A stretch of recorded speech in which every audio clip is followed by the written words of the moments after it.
Nik atxilotuta gero, handik 6-8 egunera ero dana da, atxilotu egin lagun handi bat, orduen lagune eta orain ere bai lagune, eta izena nik ez... Ez dut esango, ze, bueno, hor uste dut geldiuk nazela. Eta atxilotu aurretik, etxien iatzen guen ziren, nire lagunen horren gurasoen etxera. Eta miatu gabien. Seguramente beren bideo jongo ziren, ez dakit, akaso bai, baina miatu gabien. Eta handik pare bat egunera, egunera, motorra lapurtu dut ziren, eta juezan kuartelera parte moten kuartelera, motorra lapurtu inoztila eta parte. Eta juezan kuartelera parte horien moten, eta bertan gelditu zen.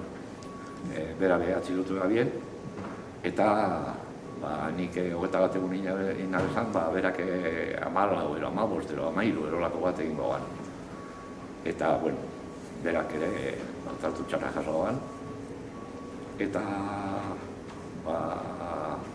ekainan amaieran izango zen. Amabizen atxilotu izan ditzen, 21 egun, ekainan azkenien ero ustaien hasieran, egun baten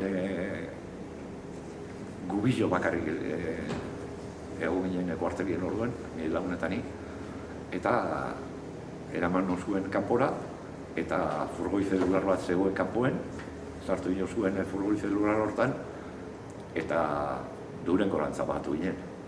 Baina Durango, gauza kuriosoa gertatu zen, ze gu pentsauen duen, bueno, ez dakit, epailein aurrera eramango neutela, holako zerbait, baina Durangoko udaletxe ondoen gelditu zen. Eta, bueno, gauza kurioso zen. Eta, klaro, udaletxien municipalen komisariatik, hango kalabozotik, beste pertsona bat atara bien, neska bat, kasu hortan, sartu abien furgoile gurekin, eta handik Basauriko espetxera eraman. Basauriko espetxien, ez da gizien denbora, zehazmenak ez dakit. Nik egin gora esan, hilabete terdi horako zego zer. Eta nire lagunek 10-15 egun gehiago. Eta Basauriko espetxien, beste kidekin, beste persoekin bizi normala egiten dut. Eta egun batean handik sartu Basauri eta handik 15 egunera, 20 egunera, epailea, pakeko epailea esaten den agertu zen. Durangokoek, eta zuen